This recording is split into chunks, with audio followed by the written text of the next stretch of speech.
Hello students, this video is for standard 8 subject science. Lesson number 1, living world and classification of microbes. This is very much important lesson because this lesson will be in continuation in standard 9 and 10 also. So it's compulsory to study it very well. So the lesson number 1, living world and classification of microbes. First of all, biodiversity and need of classification. Why we need to have any classification? Because according to 2011 census, around 87 million species of living organism are found on the earth, including land and sea. As we can see, we have so many. There is a devastating or large number of animals and plants or microbes we have on our earth. So it is compulsory to classify them for the easier studies. Okay. In 1735, Carl Linnaeus divided living world in two kingdoms. Means first of all, in the starting period, the living world was only divided in two kingdoms, that is Vegetalia and Animalia. But Haeckel in 1866 considered three kingdoms as Protista, plants and animals. There were three kingdoms. Then after that in 1925, Catton created two groups, prokaryotes and eukaryotes. Then in 1938, Copeland divided living organisms into four kingdoms, that is Monera, Protista, plants and animals. So in the long period, the classification was taking place.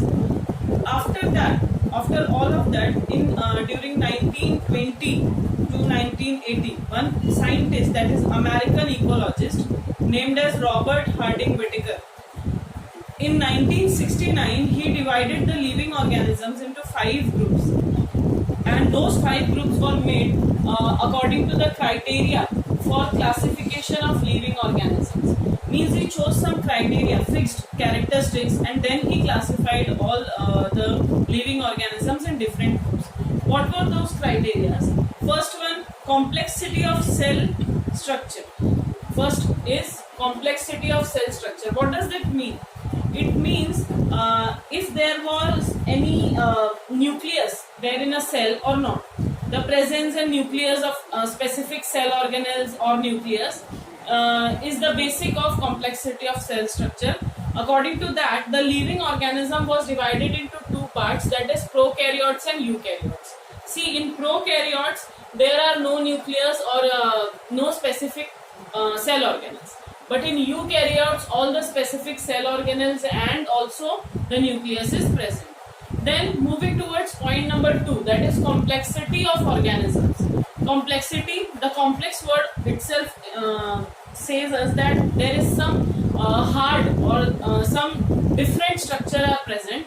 Means there were two parts done by unicellular and multicellular. What does this mean, unicellular? Unicellular means the organism is made up of a single type of cell.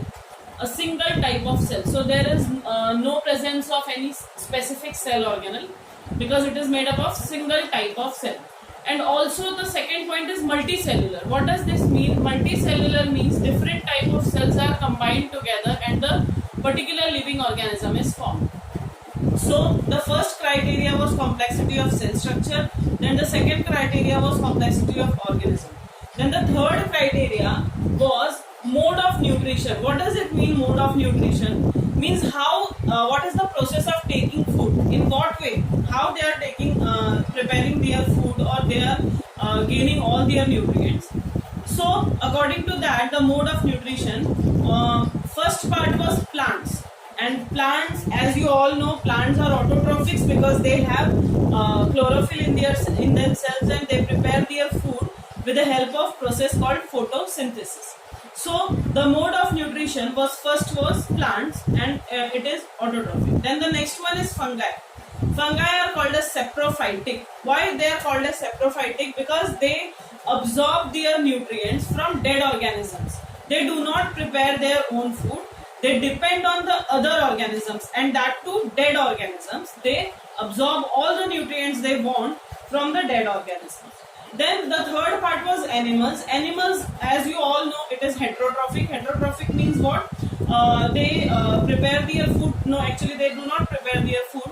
They are heterotrophic means they are herbivorous and carnivorous, as you have studied in the lower sections, means they eat some animals. They are you can tell them as vegetable because they eat vegetable and they are vegetarian. Others they eat some organisms, some other living organisms.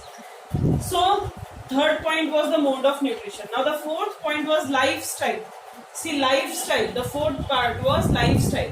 Lifestyle, in the, as we all know, there were in the starting plants, animals and fungi. Three parts were there. So in plants are what? Plants are producers because they produce their food. Not only there, some animals or some other living organisms are dependent on plant for their nutrition. So the plants are producers. Then secondly, the animals. The animals are consumers. Why they are consumers? Because they are dependent on the animals or on the living organisms which indirectly depend on the plant. Means, as you know, see, if plants are producers, okay, we are taking plants as an example of grass. Okay, so grass is producer, but animals, the animals like any animal which eats grass is consumer. Okay, now that animals, herbivorous animal it will be known as. Then the herbivorous animal is eaten up by whom? The carnivorous. Like, see, the grass is eaten by rabbit, and rabbit is eaten by some other animal, some higher class animal. You can take the example of grass, deer and lion. Okay, deer eats what? Grass, and lion eats what? Deer.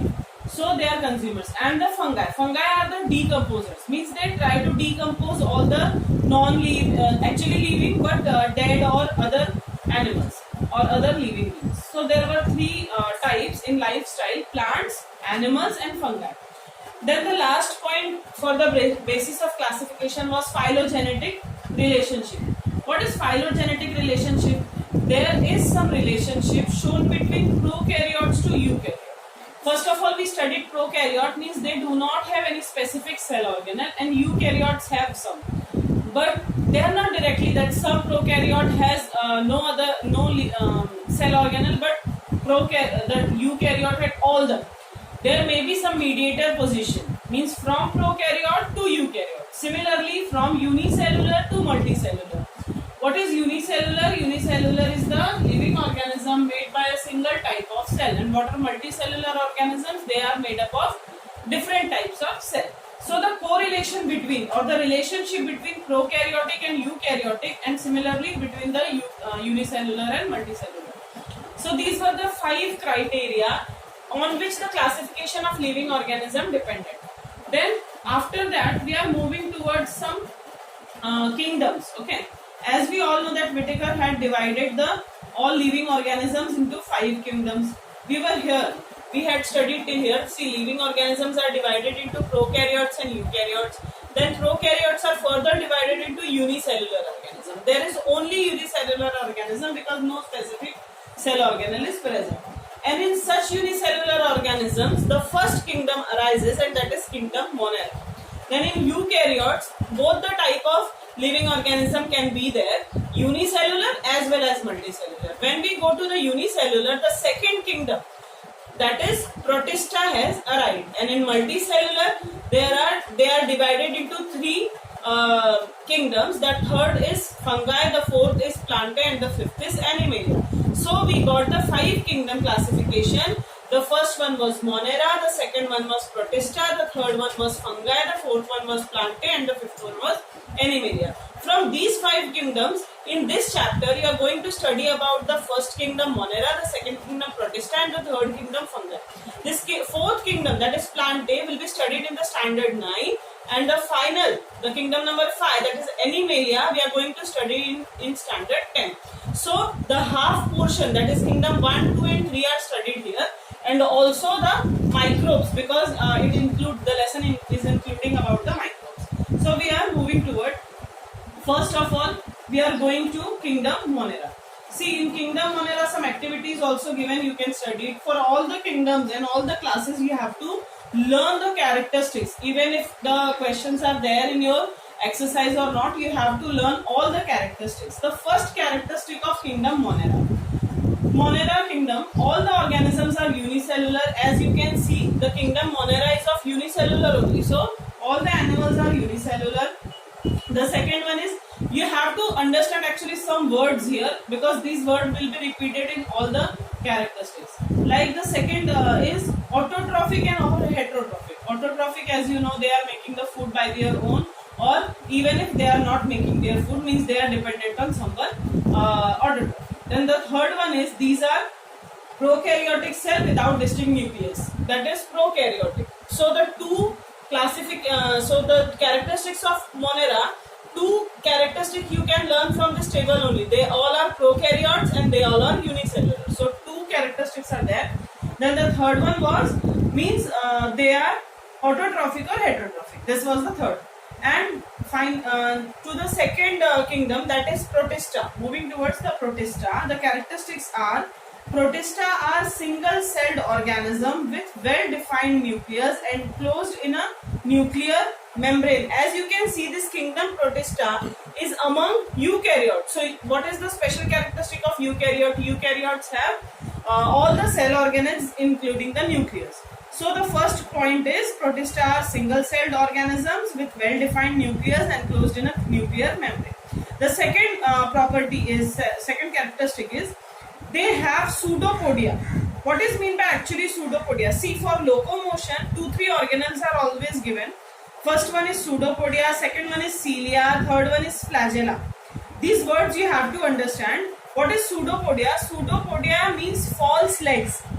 Actually, the word pseudo means false. P is silent here. Pseudopodia means false legs. So they generally move. See, if you are moving towards amoeba, the example is actually given here. Amoeba, some finger-like projections are given out from amoeba, and those are known as pseudopodia. You can call them as false legs. Okay, so they can have pseudopodia. They can have hair-like cilia or whip-like flagella. See, all the examples are given here. For pseudopodia, you can see as amoeba, and for euglena. The other example is euglena. So in euglena, you can get that cilia.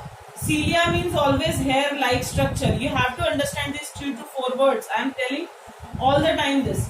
Okay. So what they are used? They are used for the locomotion. And the third characteristics is, they are autotrophs. Autotrophs means they can. They are heterotrophs.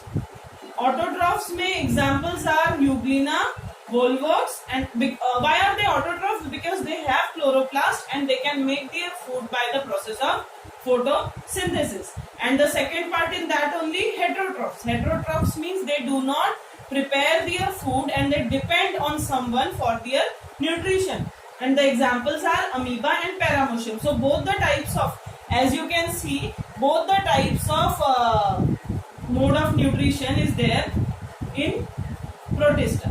So the 2 kingdoms are completed. Now kingdom number 3, that is fungi. For fungi, some example are given as mucor. The name is not given here, but mucor, you will get to study it in other standards. So the characteristics of fungi are, first of all, fungi you have seen always. कहाँ देखते हैं हम आप? White bread अगर आप रख देंगे, keep the bread for 4 to 5 1 week, extended 10 days, okay? उसको रख दो आप, expiry चली जाएगी. Then there will be, if you will touch it smoothly, very smoothly, there will be hair-like grown structures on the surface of the bread, and those are known as mucor. They are actually fungi. Okay? या तो फिर आप तेल में या अचार जो होता है पिकल्स में, उसमें आप गीला स्पून या हाथ ऐसा कुछ यूज करेंगे, उसमें अगर वाटर जाएगा अंदर तो there will be a whitish layer on the surface that is known as fungi. So as you can say that fungi is not green layer, it is white layer.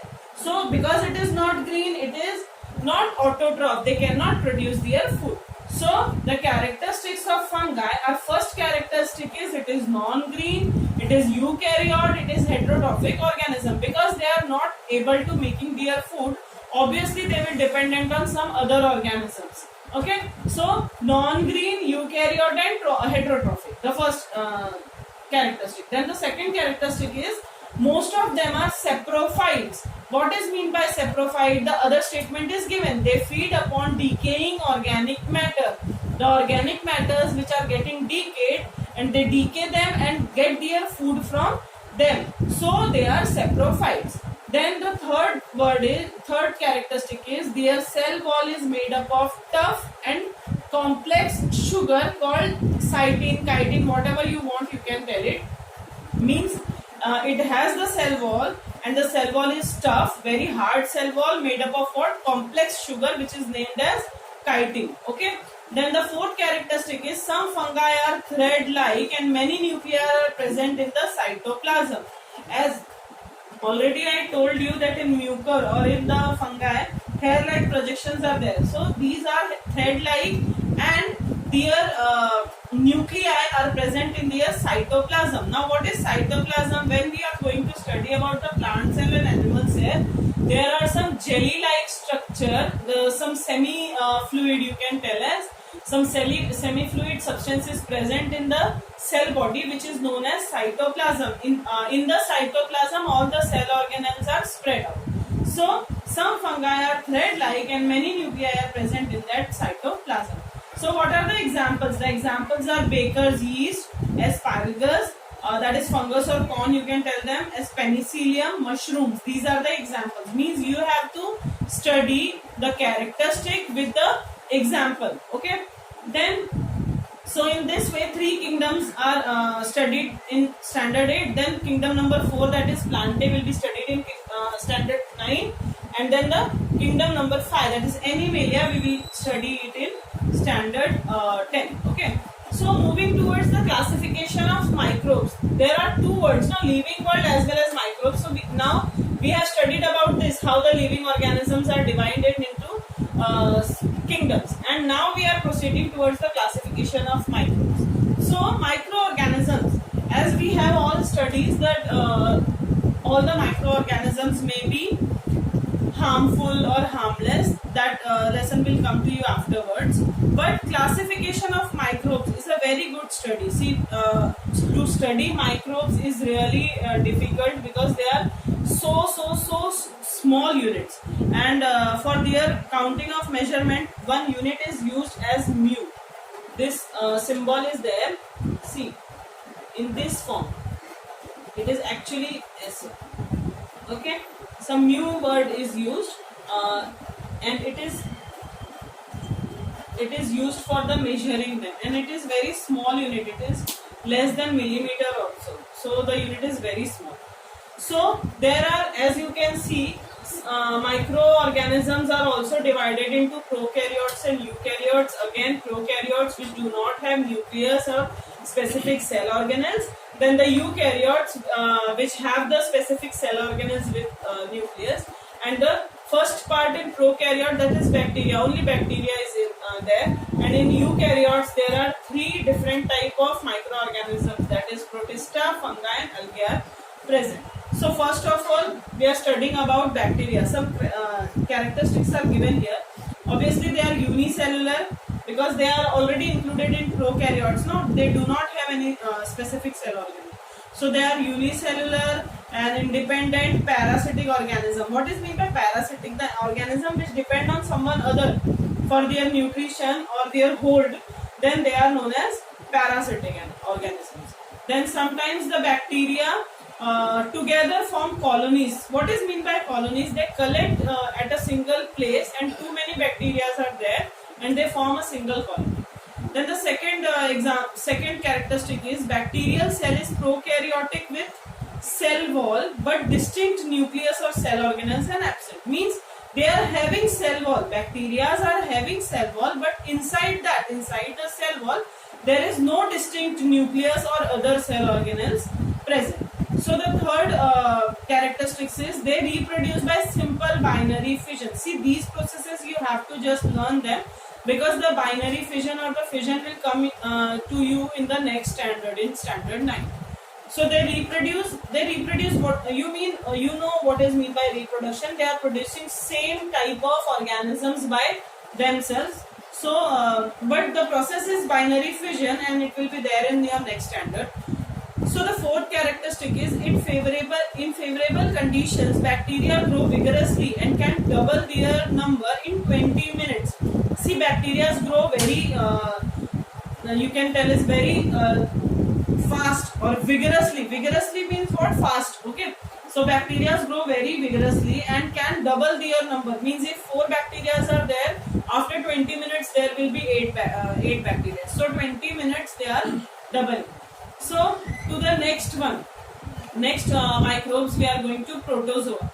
See, in the first type, some examples, some bacteria, a drawing is given besides it, and examples are given as coccus, coccobacilli, bacillus, vibrio, then comma shaped, then spiral. Some examples are given, but the point of example is not written here. So the second one is protozoa. Their size is approximately 200 micrometer. Okay, mu as you can see. So the protozoans are found in soil, fresh water and sea water. The protozoa, that was the eukaryote. Okay, so it was found in where it can be present in soil, fresh water and sea water. Some are found in the body of other organisms and are pathogenic. As you can see, since they are found in body of other organisms, obviously they are not going to produce their food by their own. Okay, so the second characteristic is they are unicellular organisms with eukaryotic cell. Already it is shown in the eukaryote. So protistas are unicellular with eukaryotic cells. Then the third point is there is a great variation in cell structure, organ of locomotion and mode of nutrition. Cell structure, some basis, as we know, the cell structure is different, the organ locomotion is also different, nutrition is also different. So different parts they are having, different organs they are having actually, and modes of nutrition are also different from protozoans. Then the fourth one is these organisms reproduce by simple cell division. Simple cell division, that is mitosis, meiosis processes are there, and you are going to study it further standards, but here you have to just learn those processes. Okay, so the examples are amoeba, amoeba and paramecium, which are freely living in dirty water. Okay, amoeba and paramecium are living in dirty water, and anta-amoeba histolica is also there, which causes amoebiasis. Amoebiasis is an infection, as you can call, of the stomach infection. Then it is amoebiasis. Then Plasmodium vivax, it causes malaria. You just have to learn all these things because it can come in fill-ups, in matchups. Also name the following. So you have to learn it completely. And then Euglena is also there, which is autotroph. Then moving towards third microbe, that is fungi. Fungi are found in decaying organisms. We have already studied about fungi, so it is not so difficult to understand. They are already found in decaying organic matter and the dead bodies of plants and animals. Okay. Then, as we all know, fungi was there in the eukaryotes. As you can see, eukaryotes, fungi was there. The third kingdom, eukaryotes was there. So fungi are eukaryotes. Then they are unicellular also. You can understand it very well. Fungi are fungi are eukaryote, unicellular, and others are visible with naked eyes. Means as we know that bacteria and other protista are too small to see, but fungi we can see by the naked eyes, as I told you by the example of bread. So you can see it very clearly. After that, it is saprophytic, absorb their food from the decaying organism matter. That we have already studied about. Then the fungi are reproduced by sexually and asexually, by cell division or by budding. Again, these two processes will be studied in the next year. So here it reproduces by sexually and asexually. That you can understand actually. Sexually means two sex are important, and asexually means only one sex is important. Okay. So they are reproduced by sexually and asexually by cell division or budding. Then example is also given, baker's yeast. It is a very good example. As you can see, you have already seen that pizza bread or some other breads and buns are made by using baker's yeast. They very rapidly do their work. And also the example is candida and mushroom. Then the fourth microbe section is algae. Algae are aquatic. They are found in, you have already seen that algae, the greenish layer which occupies the earth or the water surface in the rainy season, especially the green layer. We can see green layers on the walls, on the grounds in the rainy season. So those are only algae. They are aquatic. Why they are aquatic? Because they live in the water surface. Okay, so not water surface, inside the water or water surface. So they are aquatic, eukaryotic, unicellular, and autotrophic. As they are green in color, they are autotrophic. They can make their food, and algae are included in the eukaryotes, you can see. And also it is unicellular. Okay, the photosynthesis is carried out with the help of chloroplast present in the cell. As it is green in color, it will have chloroplast, and it can produce their food with the help of process called photosynthesis. And the examples are given as chlorella, then Chlamydomonas, and very few species of algae are unicellular. Means most of them are multicellular and they are visible by the naked eye. Then the last is viruses. We are going to study about the viruses, but the first one I don't think I have written here. Actually, it is not given in your textbook also.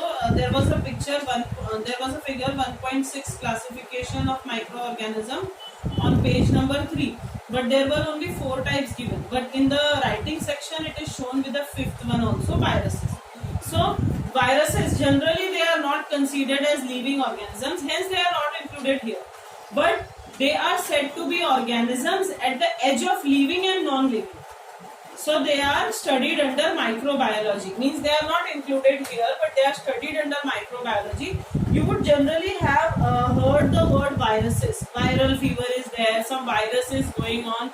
Even in that today's time, corona is also a virus which are affecting us.